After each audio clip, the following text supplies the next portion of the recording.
Ay, grabe talaga nangyayari ngayon sa abot kamay na pangarap na kung saan nga ipinakita na nga ang episode para bukas o yung teaser. Yes guys, grabe maganda talaga at malamig dito sa Japan at malinis pa.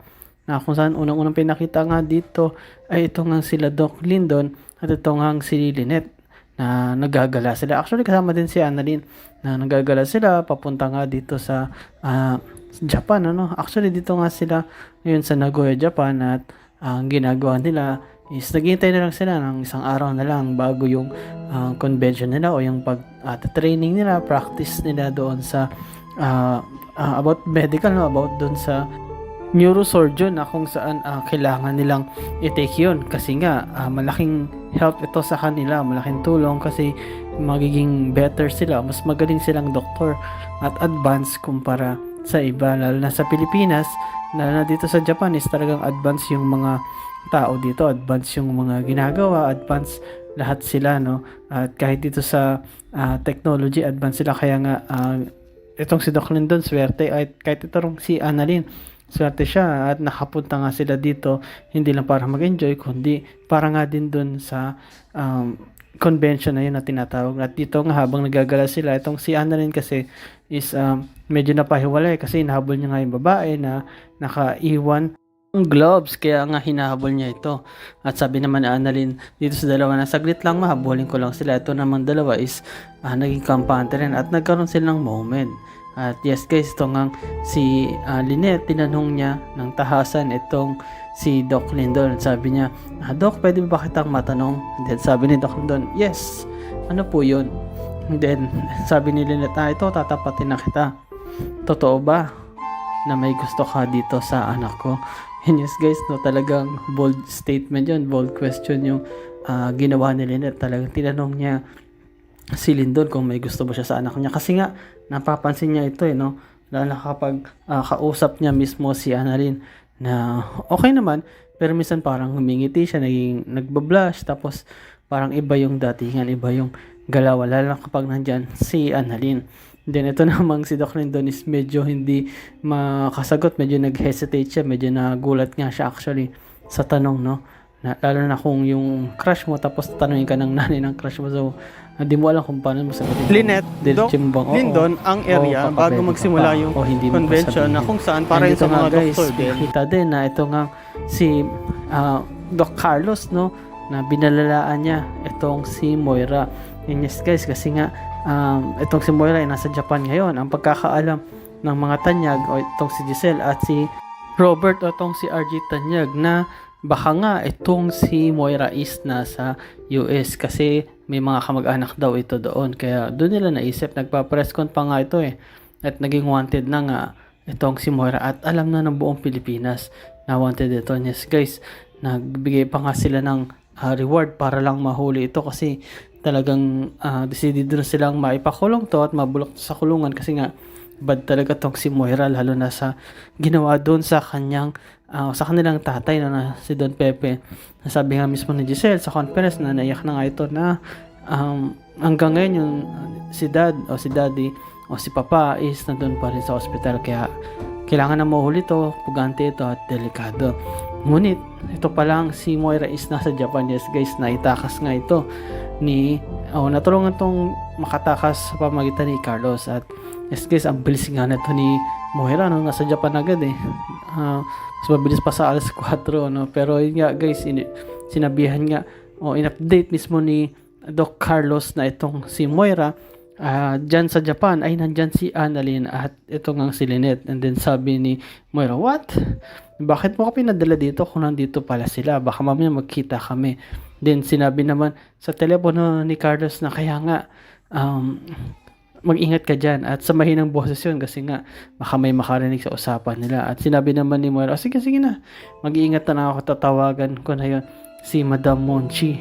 And yes guys, dito nga ipinakita rin na ito namang anak ni Moira na si Zoe is nag-alala. Yes guys, hinabol nga niya yung tatay niya at kinausap niya one-on-one. Sabi niya, Dad, anong ginawa niyo? Bakit kailangan niyo pang isa publiko si Mami? Tuloy napahiya tayo.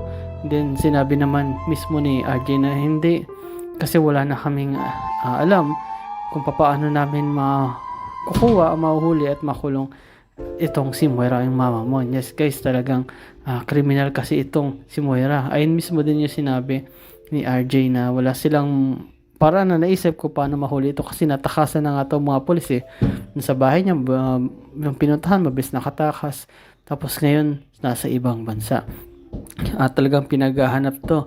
At sinabi naman ni Zoe na bakit niya pa kailangang ipaalam sa lahat? Kamusta naman o ano nang mangyari sa pangalan natin na Tanyag? Ngunit sinabi nga ni RJ na wala na kami pake basta mahalaga mahuli itong si Moira. Yes guys, ayun naman talagang tamang gawin na mahuli nga o mahuli na sana nga itong si Moira. Pero mukhang mahirapan sila dahil pagkakaalam nila na sa US yung pala na sa ibang lugar. Yes guys, ito nga ang mismo si Zoe sinasabi niya na dapat itigil nyo na lang yun at wag nyo na uli sa publiko sapagkat alam ko naman na itong si Mami ikunasan man siya isa na nasa mabuti siyang kalagayan. Ngunit alam naman natin si Zoe alam niya kung nasan itong mama niya. Ang tanong lang dyan guys is ano kayong gagawin nila RJ at nila Giselle para mapilit itong si Zoe na paaminin kung nasan yung nanay niya. And then dito nga guys no, kagaya sinabi ni Doc Carlos, meron siyang kaibigan na isang half Filipino, half Chinese na si Ma'am Moshi. Yes guys, ito ang si Ma'am Moshi is yung tutulong dito kay Moira. Ito lang si Ma'am Moshi is ito yung magbibigay ng place kung saan mag-stay itong si Moira, papakain, pera, etc. At sabi nga mismo ni Carlos na bibigyan si Moira ng new identity. Yes guys, magbabago ito. Yung itsura niya, lalo na yung pangalan niya o pagkakakilandan. Yes guys, makita mo si Moira ngayon sa Japan. Kahit na mukhang lalamig yung buhok niya is tila humaba at mukhang nagpiluka na naman to. Yes guys, hindi na siya mukhang Dora the Explorer ngayon.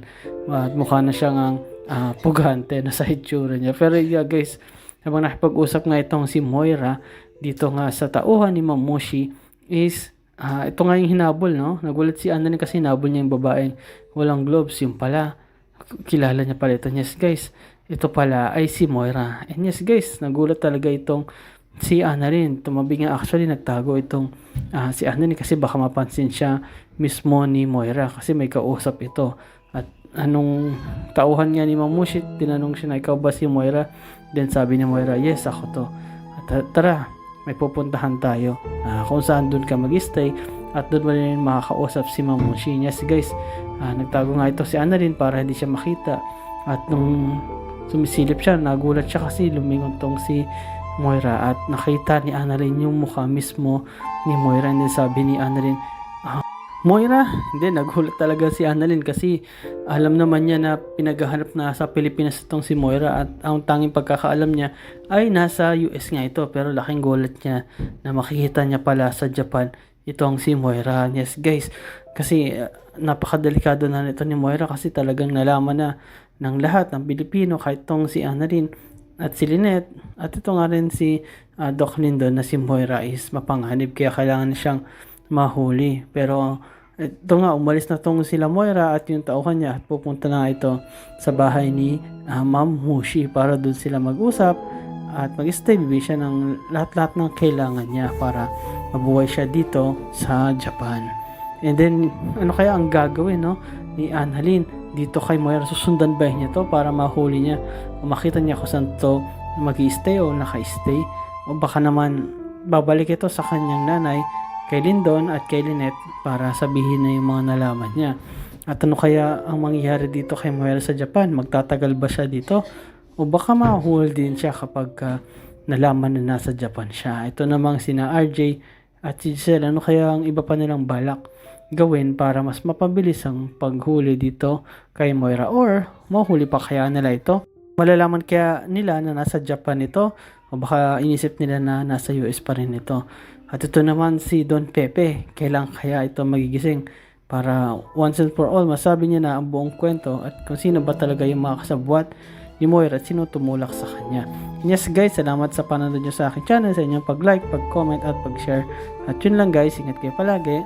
Bye bye.